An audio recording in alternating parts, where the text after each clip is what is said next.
Hello, you lovely ladies and gentlemen. My name is Mangus, and today I bring to you a very interesting Advanced Wars video. A little bit unusual today. We're doing something that I don't think I've done before.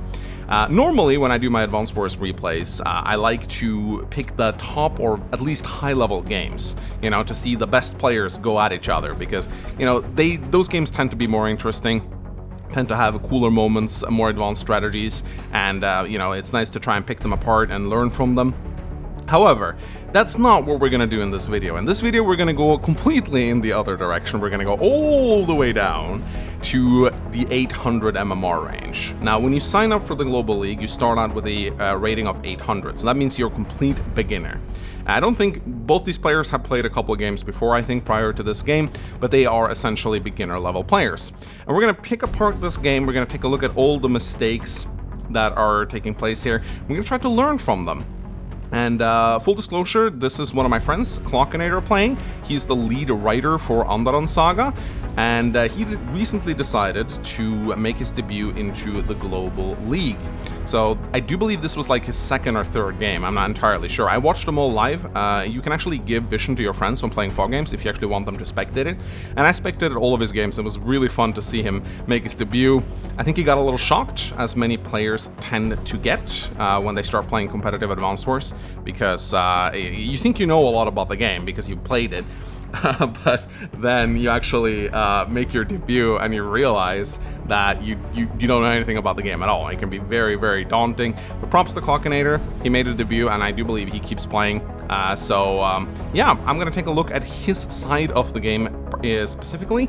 I could analyze both players, but I think it would be more helpful if I just focus on one of them. I do believe Clockinator is by far the most inexperienced player in this game, so we're just going to be focusing on his side of the match. I'm going to take a look at every single one of his moves. I'm going to analyze them, scrutinize them. I'm going to pick apart every single mistake that he does. I'm not going to go too advanced, like I'm not going to be like, oh, he didn't front switch properly or anything like that. I'm going to take a look at the most basic of basic beginner mistakes. So if you are sort of like a beginner level Advanced Wars player and you would like to start playing the Global League, I think this will be a very educational video for you, because you can watch it. And hopefully, maybe I can teach you some of the things that you should try to avoid, at least in your first few games. So this map is called Strike Through. I do believe it's still in the Global League. It's a fog game. I did tell Clockinator that I think it would be better if he started out playing Standard, but he insisted on playing Fog. Fog is a little bit more advanced than Standard, because it requires you to actually scout and you don't see what your opponent does, so it can be a little daunting. But he wanted to play a Fog game, so a Fog game we will cast. And Strike Through is an interesting map. It reminds me a little bit of Stalingrad, which is the last replay I casted, in that it's pretty open in the center. Lots of roads, lots of cities, very few mountains, but there are a few which you can use for scouting purposes. And there are not that many forests, but they are strategically placed. Like, for example, this forest right here covers 3 cities. Same with this, or if you place an artillery right here, you cover these 2 cities. Place an artillery here, you cover these 2 cities. Lots of really good artillery placements. Of course, your opponent will most likely know that there's artillery there, so you need to protect them. You also have these mountains right here, which normally they're pretty good, but they're essentially good, or especially good, if you pick Sonya. And it just happens to be that this is a Sonya mirror matchup. Yeah, double Sonya right here. So I guess we only need one of them. So this is a Sonya mirror matchup. And Sonya mirror matchups are a little bit weird, because it's very rare for players to actually want to attack each other unless it's a very favorable engagement. Because, of course, you have the bad luck of Sonya, and then you have to account for the opponent's increased counterattack.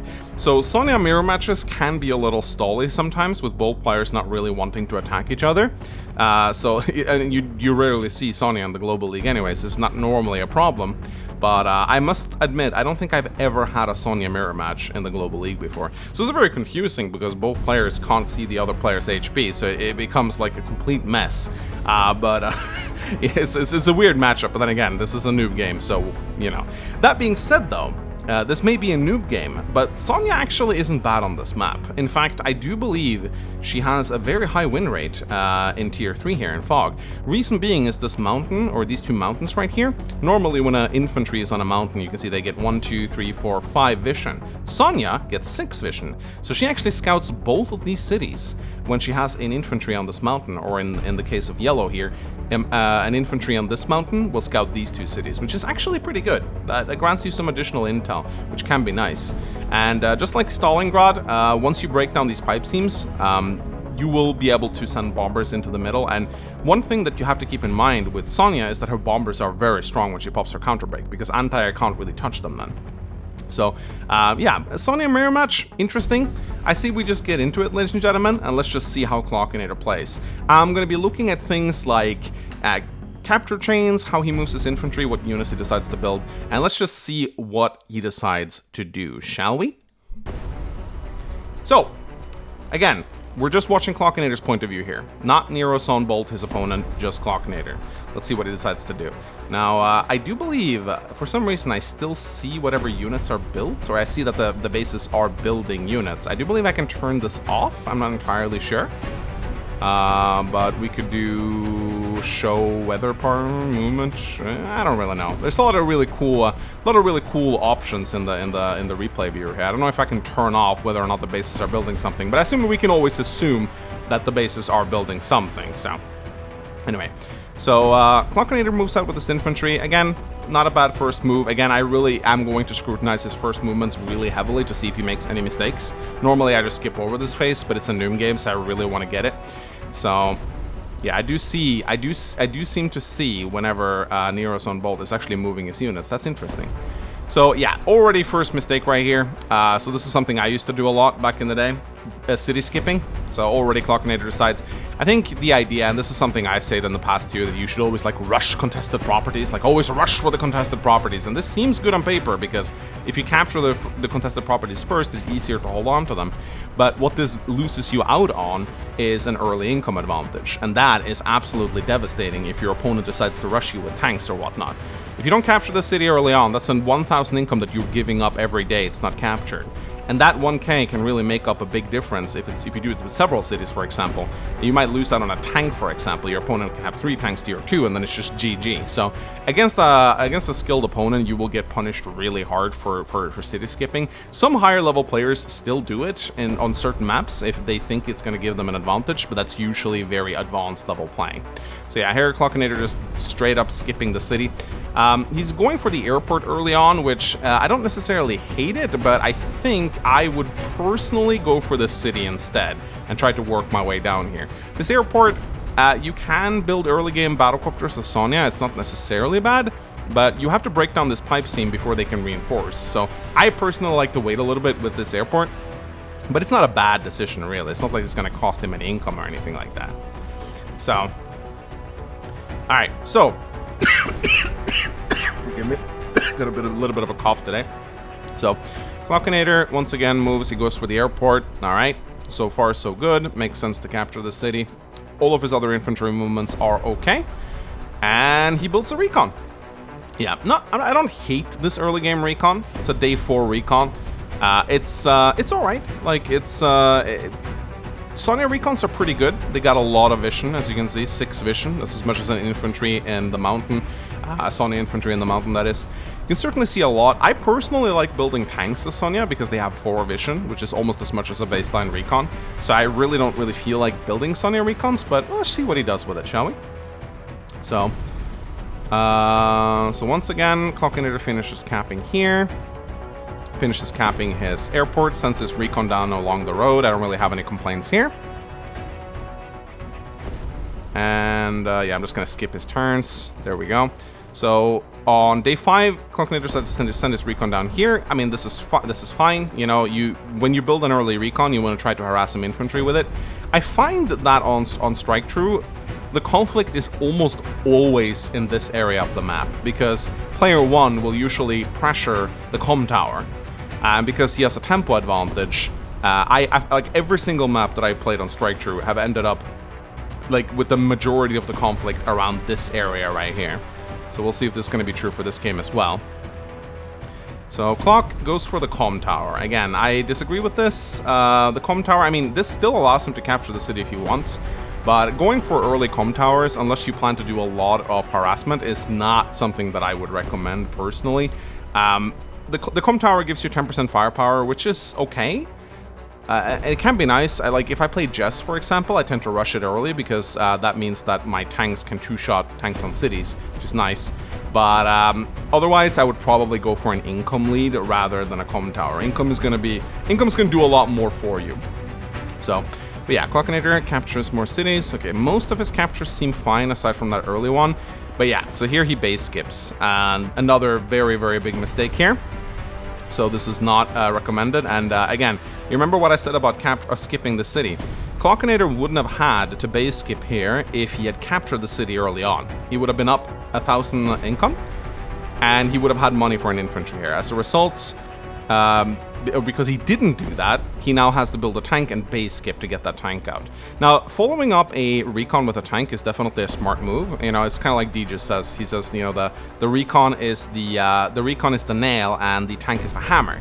So, you know, you kind of need both. You need the recon to scout out what you want the tank to strike, and then you move in with the tank, that's a good move, but not if you have to base skip. Your unit count is one of your most valued resources in Advanced Wars. This is one of the things I've learned through playing competitive, is that your unit count is actually almost as important as your value and your income. If both players are tied in value and income, but one player has 30 units and the opposing player has 25, usually the player with 30 units wins the game. Because just having more units, even if they're like injured infantry, it still allows you to scout and block and do a lot of things. So yeah, you never base skip. That's just my advice to newer players. Some higher level players do base skip every now and then. LVGG, whatever, like the guy known for his incredibly stally matches, like the 1400 rated player. He's known for base skipping a lot in standard matches. But newer players should not emulate this strategy. Just as a baseline, until you reach like 1,000 rating at least, like just never base skip. That's my advice to you, because you're just not gonna, you don't have the skill to pull that kind of strategy off at that level.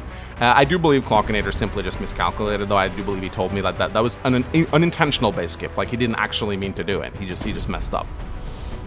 All right, so we see that we can see that Clockinator's opponent is now sending 2 infantry in here. So Clockinator sees those with his recons, or with a recon, which is nice.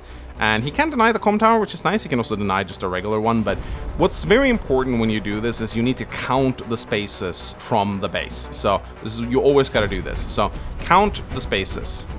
If there's a tank there, 1, 2, 3, 4, 5, 6. 1, 2, 3, 4, 5, 6. This is the no-go zone for the recon, right?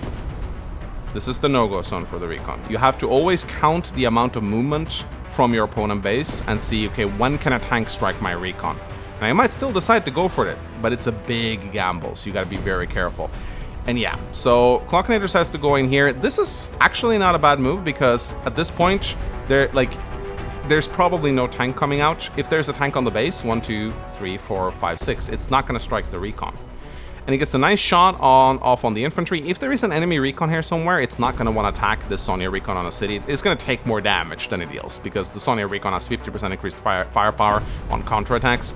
So yeah, I agree with this move by Clock quite a bit. He does need to pull his recon out of there, though, because this recon is not safe for another turn. There's going to be a tank coming out, 100%. Once again, Clockinator opting to skip a city to try and get the comm tower. So I understand what his idea here is. I'm going to take both comm towers, I'm going to deny my opponent comm towers, and I'm going to get a 20% firepower increase. Oh booyah, and I'm just going to win through having more firepower than my opponent.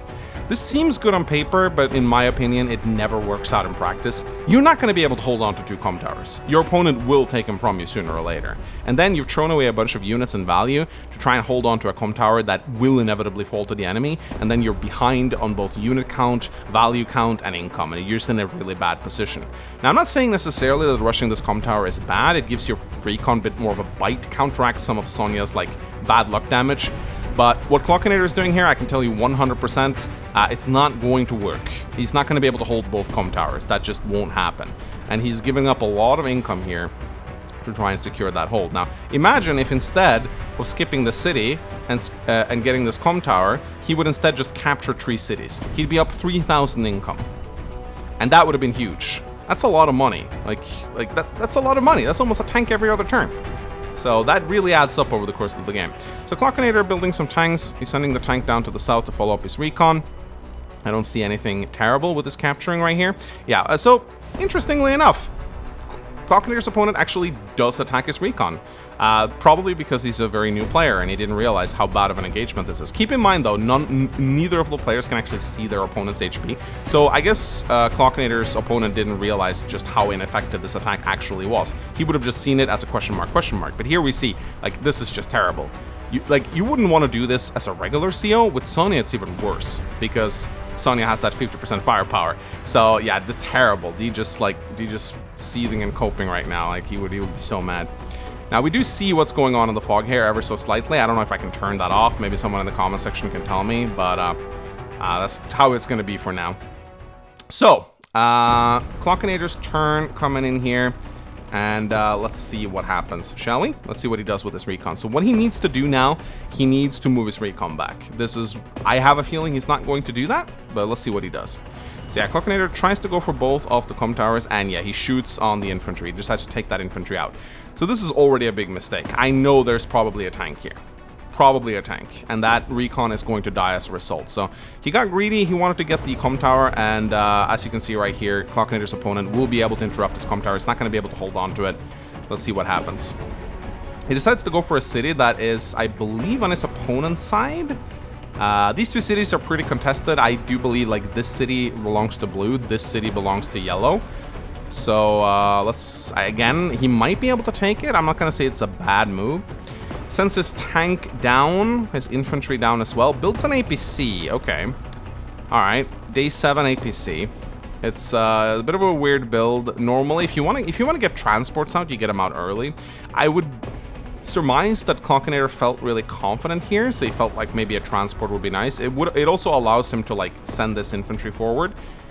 But I don't know if I like this. I think my strategy is usually like if I'm ahead, I want to keep being ahead by building more units. Building a transport on day 7 is a bit weird, but let's see if he can make something happen with it. Because here's the thing, like at this point, you pretty much have most of the contested cities that you want to get. The transport isn't really going to speed up your capture game by this much at that point. It can continually ferry infantry to the front lines, which is not bad, but I think if you're going to build the APC, build it early. I also noticed that Clockinator still hasn't captured this city, although I will say when I play this map, I tend to neglect this city a bit in the early game as well, because it's just kind of hard to get to. You know, they have this mountain here blocking you off. There's so many other properties that you can go for first. All right, so, and oops, sorry, I sped a little bit through that. Didn't mean to do that. So, we have Clockinator's opponent's turn, and in comes the tank, as expected. Boom, the recon is now gone, and the com tower is not going to be captured. Clock might still get it, maybe, depending on what his opponent does, but we'll see.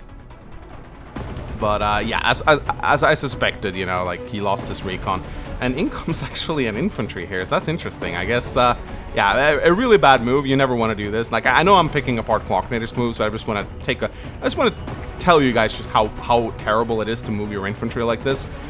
Never move your infantry adjacent to cities in the fog, okay? Because they have 2 vision, so you could make so basically what he allows Clockinator to do here, he gets a free hit on the property.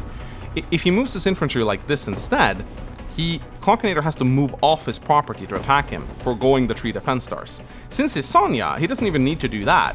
Since he's Sonya, he can place his infantry here, because Sonya infantry have 3 vision. So he can move over here to scout the tower, and if there's nothing there, then he can capture it. And then if Clockinator wants to engage him, he has to go onto the road where he has no defense. So never do this. As a rule of thumb, unless you're doing it to scout out an infantry that you want to kill, never move adjacent to properties in the fog to scout them with infantry. They have 2 vision, place them diagonally, or like, I think it's diagonally. So yeah, just keep this in mind. Alright, day 8 rolls in. Let's see what Clockinator decides to do. He has a tank here. I would be very wary about striking this tank right now, because if the opponent follows it up with another tank, you're effectively taking engagements within your opponent's reinforcement zone. So what do I mean by that? Excel Emblem made a really good video on this. So the opponent's zone of reinforcements is usually with everything within 2 spaces of their tank movement. So for example, 1 2 3 4 5 6 1 2 3 4 5 6. Every unit that moves within this area right here, like roughly this area right here, is taking engagements within the enemy's zone of control. This means that your units spend 3 turns to reinforce, your opponent spends 2. So they'll get there quicker, they can react faster, they can reinforce quicker. You're gonna lose that battle in the long term, unless your opponent is a lot weaker than you, or unless you're very much ahead. So never, ever, ever go into your opponent's reinforcement zone. That's just a bad place to be at.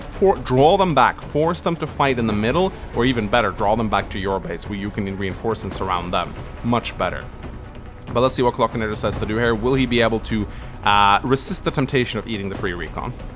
So first of all, he gets a free shot off on the infantry. That's well done by him. That's definitely not bad. Moves in with his tank here, takes a shot at the infantry. I would say this is relatively safe. The problem is you are splitting your tanks up, which is not a good thing to do at this point of the game. These tanks need to cover each other, you know, like you just say, the elastic band, you know, they need to be within range of each other. They need to cover each other's ranges so that if a tank moves in to strike your tank, you have another tank to come in and strike the tank that struck your tank. Yes, it's tempting to eat this free dude right here. Like, he's just standing there, and most likely, I would say there's not going to be a tank here. Maybe there is. If there is, though, that's really bad for Clock. But I would resist the temptation to eat this infantry and instead move my tanks closer together here so they can actually guard each other. So, Clockinator continues to capture cities. Still hasn't captured. Yeah, so here, for example, here, I would not do this. Here, send this infantry here and capture the city. Like, just get the city right now, because if you neglect it for too long, it's very easy to forget about it. Yes, there are uncaptured cities here, but this infantry can take this city. This infantry can take this city. Or maybe even better, this infantry can move over here, and then this infantry can go over here, and just get the city already. It's on your side, and it's just sitting there not producing income. You want to make sure you get it. So Clockinator moving his APC down. Here, I'm wondering, could he have boosted? Let me check. Could he have boosted? No. Okay. No good boosting prospects right here. I guess this is fine. Actually, there is something he could have done here, now that I think about it. So instead, with this APC, he could have moved it down here, dropped off the infantry here, moved this infantry down here, and boosted it down. That way, the infantry would have been able to capture the city next turn. Now, of course, he still drops his infantry off there, but he could have had an infantry here and an infantry here. Instead, I guess, instead he has an infantry here, which is, I'm nitpicking right now. Okay, so Clockinator goes for the engagement. Very, very bad move right here. This is terrible. So this is big noob trap right here. You see the tank, you're like, ooh, a free hit. I'm gonna get that tank. But now you're within the enemy's reinforcement zone. There's definitely a tank in the fog here. Or maybe there's not. I mean, this is a relatively new player we're going up against here, so maybe he's like splitting his tanks too, but still, I would never do this. You're throwing away your tank here. If there is a tank in the fog, you will lose your tank and you'll only deal 5 HP of damage to your opponent's tank. That's a terrible trade. Now, I get Clockinator, he really wants to try and get this city, and or this comm tower, I get that. Noobs always overestimate comm towers. They think it's going to win them the game just because they have 2 comm towers. But anyway, let's just see what happens. So, follows it up with 2 tanks. I do like this. Although at this point, I'm starting to think an anti-air might be warranted, because we are on day 8. There's a good chance a battlecopter has been built already by the opponent. So, I want to be a little cautious here. I think maybe day 9 is a good anti-air day. So, I agree with 2 tanks here. This is fine. Alright, day 9 rolls in. Looks like, yeah, there we go. Another recon. Okay, so you see, Clockinator did not get the comm tower. So for all of his effort, it yielded him exactly nothing. Not even income. However, he doesn't have a tank to follow it up with, but he pulls back to the HQ. This is another reason why taking a fight within this zone is terrible. Your opponent has this really valuable HQ that is essentially a city with 4 defense. So it's a very good place to park your tanks. It's a great place to park your artillery, anti-air. Like, it's just a great building. And utilizing your HQ when you're defending is really important, because those 4 defense stars, they really make it hard to take any engagements, especially with Sonya, who has that counterattack firepower. So even if Clock hits this tank, I do believe they will be roughly on equal health. I think they'll be like 3-3 or maybe like 3-4, or yeah, probably 3-3 or 3-4. So it's not going to be good for him, and he's also within range of the enemy's base. So, but yeah, his opponent has to pull back his infantry. That was essentially just a free hit there. He moves back with his infantry, and yeah, nothing really happened. But now Clock has a tank behind enemy lines, and he really needs to get that tank out of there. So let's see what he decides to do. Okay, continues capping cities. He gets trapped. Interesting. Could he have avoided that? Probably not. He could have. So he decided to go for the capture. He could have moved the infantry down here to scout the forest, but I do agree with going for the capture. I think a player like Inkugark might still have like scouted the forests and tried to take it down. But I think most of us other mortals should just go for the capture and try to secure that economy advantage. But yeah, he gets himself trapped. A little bit reckless to move into a forest without any support. But let's see if he gets punished for it already. So here he's moving his tank down. Again, these tanks are not covering each other right now. As you can see, this tank is completely exposed. If there's an enemy tank right here, this tank is dead. So, or at least heavily injured. So, again, always have your tanks cover each other. This is like the one thing I want you to take away from this game, even at the beginner level. Make sure your tanks are within range of one another. This is so important. This is so incredibly important. They're sitting ducks otherwise. So, anyway, Clockinator decides to start capturing this city now, which is good. Sadly, this infantry took a little bit of damage. Just going to spend 3 turns taking the corner city. Still hasn't taken the city near the airport here. Jesus Christ, man. Oh, and actually, oh, yeah, so, yeah. I don't know what he was doing here. Attacking from a road into a Sonya infantry on a property. Look at that. Took more damage than he dealt. And this infantry is going to heal up to 8 HP. It's just a bad trade overall. Don't do this. Just don't do this. I don't even know. I don't even know what Clockinator thought he would get out of that engagement. So, tank moves down. Not bad. Decide to eat a recon. I don't think there's a tank here. I'm not sure. This is a little scary, especially considering the tank is on a road. But at least it's being covered by this tank now. So actually, that's not a terrible move. He knows there's a tank here, and it's not in range. So at least Clockinator knows this tank will not be in range to strike him. So yeah, I actually agree with this move. Taking out one of the recons is not a bad move. And he is covering it. Double artillery. Be careful with this, okay? I know we've all watched the Inkugark game. We've seen him use artillery to great effect. I know everyone wants to use artillery. You know, they're fun units, they're effective, you can put them in forests, but as a newer player, I really would like you to try and not spam indirects. It is a noob trap that I see a lot of people fall into. One artillery, fine, but don't double artillery. This is like Inkugark level playstyle right here. You're not going to be able to keep them safe. Your positioning isn't good enough at this level yet to spam indirects. So I would have agreed with 1 artillery, but not 2. And at this point, day 9, you definitely need to have an anti-air built, because battlecopters are going to start entering the fray very soon. Alright, day 10 comes in. Yeah, this infantry engagement right here, not going so well. Pulling his recon back. And anything happening here? Oh, okay, interesting. Alright. Opponent being a bit reckless, just serving clock up a free recon right here. I guess he really didn't want him to capture that city. Alright, well, you know, if you get served a free recon, I say bon appetit. Yum yum. Eat it up. So, ooh, yeah, this is a little scary though. So this tank is now going to get destroyed. So I think, I mean, sure, you want to kill the recon? You do probably need 2 tanks. I don't believe I don't believe a Sonya tank can kill a 9 HP recon. Not even with a comm tower. I think it's going to deal like 80% damage or something. I don't remember completely out of the top of my head. Hey, can we please add the damage calculator to the replay viewer? That would be nice. I would love to get that tool, please. So, Clockinator kills the recon, which is a nice pickup, but he's also completely exposing his tanks now. We haven't seen anything of what the other player is doing here, but if he has 2 tanks here, then it's going to be really bad for Clock. He doesn't have any further follow-up here. His other 2 tanks are on the other side of the map. They're very spread out here. And he has artillery, but they're nowhere near in position. So these 2 tanks are very exposed right now. They're both sitting on 0 defense terrain. So, yes, picking up a recon is definitely tempting, but not if it comes at the cost of both of your tanks. This is a reckless play. What the? What? What is he doing here? Oh, okay, I see. So he wants to blow up the pipe seam. Okay. All right. I guess that's not terrible. Here's the thing, though. Artillery already takes a million years to get into position. Do you really want to slow them down further by using them to blast open the pipe seam? I think what I would have liked to do is maybe just use one of them to blast it open, then maybe like build a battlecopter and start helping out. This artillery really shouldn't be going here. This artillery is going to take eons to get into range here. It'd take forever to get into range here. because of this move. This artillery really should be moving down here and like plonk itself down in a nice fat forests.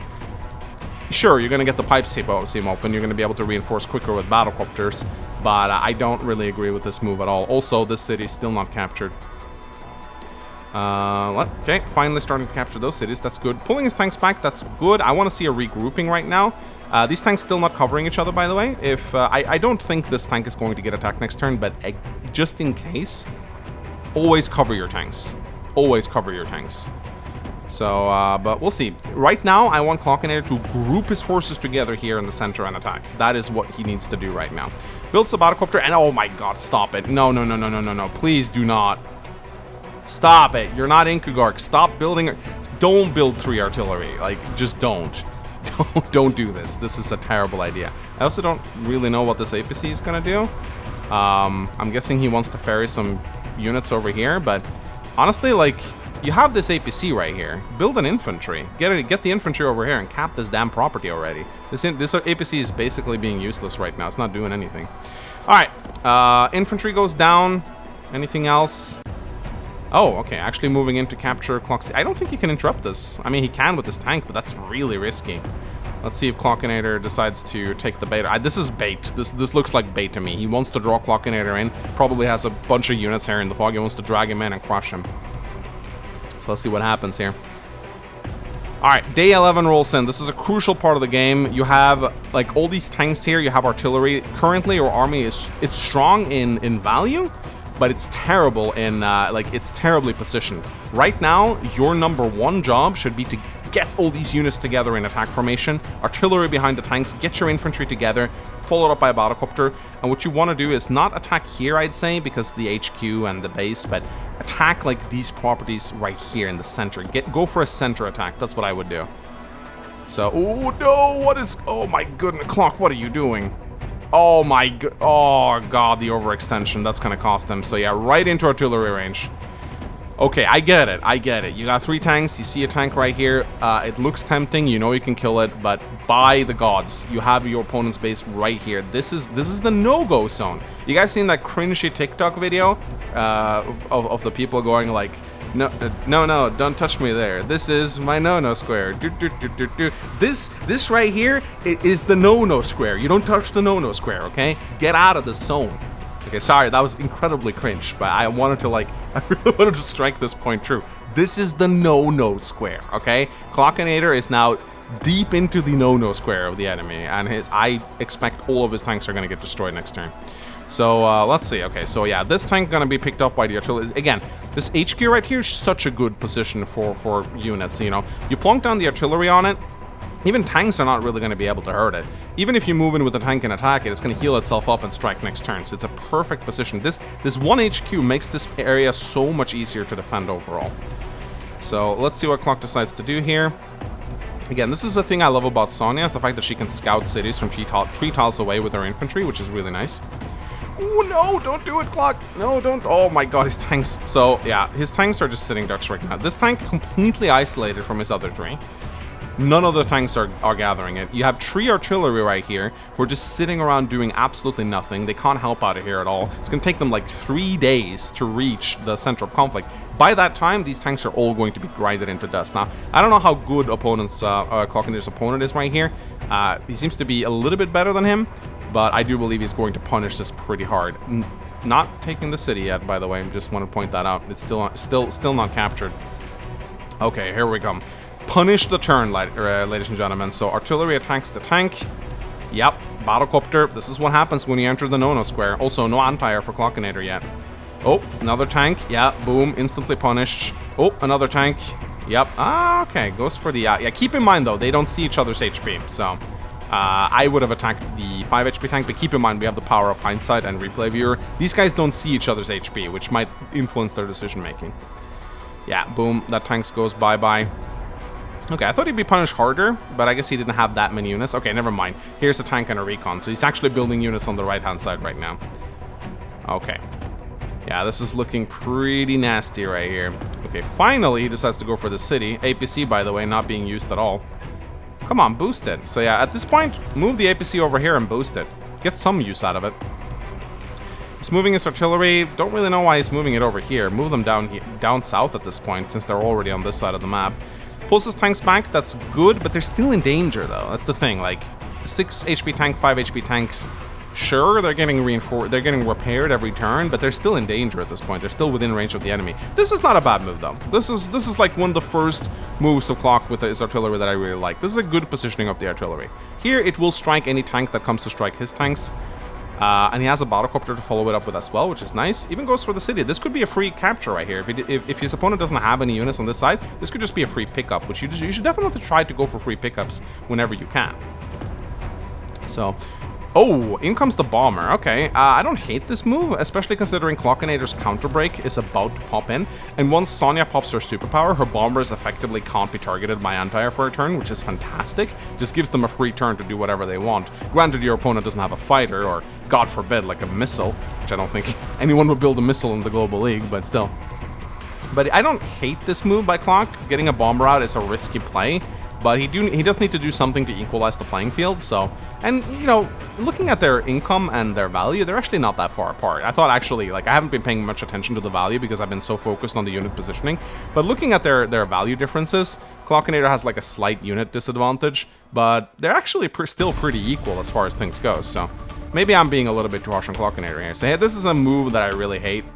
Typical noob mistake right here. Revealing your anti-air to get a pot shot at an infantry. Don't do this. Never do this, guys. Your anti-air should be kept hidden, okay? Always hidden. Every single time. Do not do this. Now Clockinator knows there's an anti-air, which means he's going to feel very confident sending his bomber down to the south. So you basically you played your hand. It's like you're playing a game of poker and you're like, hey, by the way, I have 2 pairs, you know? Like, oh, okay, you just revealed your entire hand. Anti-air stays hidden until air units come onto the field. Do not eat infantry with them. It's not worth it. It's not worth it. But it does look like Clockinator is actually going to get a free pickup here, though, which is kind of funny. So in comes the battlecopter again, places himself right in range of Clockinator's battlecopter, but can his opponent get a counter break off? Because that's another thing with Sonya. When you pop counter break, you cannot attack battlecopters with battlecopters anymore. But yeah, his opponent is pushing pretty hard here. I would say he's probably overextending a little bit, considering Clockinator is going to get his counter break first here. So day 13 comes in, counter break is ready. Is he going to pop it? No. Ooh, I would just pop it at this point. Why is he holding it? Maybe he wants to save it one more turn. I don't know if I like this or not. Yeah, maybe holding on to it for another turn. But the problem is now you're letting your opponent get counter break before you. So, yeah, trying to form a wall with this wall is, of course, it's full of weak points. Like, it's so easy to bust through this wall. Although you could make the argument that maybe your opponent won't attack you at this point. Also keep in mind, using 4 HP tanks normally in a wall would be very, very, very suicidal. But here it actually kind of works because Sonya has that hidden HP. So you don't know that it's a weak tank, so it actually works. Yeah, okay, moving this infantry here just to get a bit of scouting. I would probably still pull it back, honestly. A 1 HP infantry can still do a lot of Sonya. But Clock opts to not pop his counter break here. Let's see if his opponent decides to do it. No, they're both sitting on their counter break. Okay, oh, never mind, here he comes. So, boom. His opponent now has first strike. And, of course, yeah, starting to capture. Again, taking free hits with this anti-air. Normally, I don't like this, but when you're this far ahead, I guess it works out. Counter break also works the other way around. So, when Sonya pops her counter break, you really cannot attack her anti-air with your bombers anymore. So, you got to be careful about that. But yeah, he's pulling back here, which I like. He's not overextending. He's honestly playing a lot better than Clockinator. In comes the tank, though. That would probably be a free hit. So the question is, will Clock pop his counter break? Okay. Oh, what are you doing? Oh my goodness, this artillery is so dead. Oh my goodness. Yeah, the artillery are worth nothing on their own. Unless you have a proper wall to put them behind. They're not going to do anything. Yeah, so these artillery are they're just going to get mopped up next turn. Keep in mind, like, the vision on this infantry right now. Look at them. 1, 2, 3, 4. 4 vision on this infantry. They see everything. They see all the artillery. It's going to be an artillery feast next turn. Moves in his battlecopter. Yeah, I don't know about that. There's definitely got to be more battlecopter. Oh, yeah, and he already signed. So, okay. So that was pretty brutal. Pretty brutal. I will say, to Clockinator's credit, his opponent was a lot more skilled than him. I do believe I checked his profile at some point. I think he's played a lot more games than Clock. So this was, even though they were both roughly in the 800 MMR range, his opponent was a lot more experienced with competitive advanced scores compared to Clock. So he was definitely fighting an uphill battle here. But yeah, I mean, I figured it was just nice to do a complete new game, pick apart all the beginner mistakes. As you can see, there's a lot to take hold of here. Like, just a couple things that I wanted to take away from this game if you're a new beginner, just a couple things that you gotta keep in mind. Always, like, don't property skip, like, always, like, capture cities on the way, don't rush comm towers, they're not worth it. Don't base skip, always produce something in your base. Keep your tanks together, like, don't split them up, they always should be covering each other. One tank should always have a buddy tank that's watching his back, okay? No tank should go out without his buddy, you know? And always remember, don't overextend, don't take fights inside your opponent's reinforcement zone. And I think that's all the things I want to take away from this match. And also, yeah, like, build an anti-air on day 9. Day 8, day 9, depending on the map. Like, don't wait until you see the battlecopters wrecking havoc in your ranks before you build an anti-air. Have it ready. Don't reveal the anti-air, and also chill on the artillery. You're not Inkugark. Just stop it. Like, I know it's fun to watch him build 6 artillery, but don't try to emulate that playstyle. You're not gonna pull it off. So yeah, I hope that gives you a little bit of, like, maybe something to work with for your adventures into the Global League. Hope I didn't say anything that was, like, grossly wrong or anything like that. I'm guessing some of the Grandmasters gonna pick me apart in the comment section if I said something wrong. So yeah, look out for that in the comments if you want to see me get humiliated. And let me know if you like this style of video. Do you want me to cast more noob games? It can be useful sometimes, I think. But I don't know. It's up to you guys. Anyway, ladies and gentlemen, thank you so much for watching. Like, comment, and subscribe. And I will see you guys next time. Bye-bye.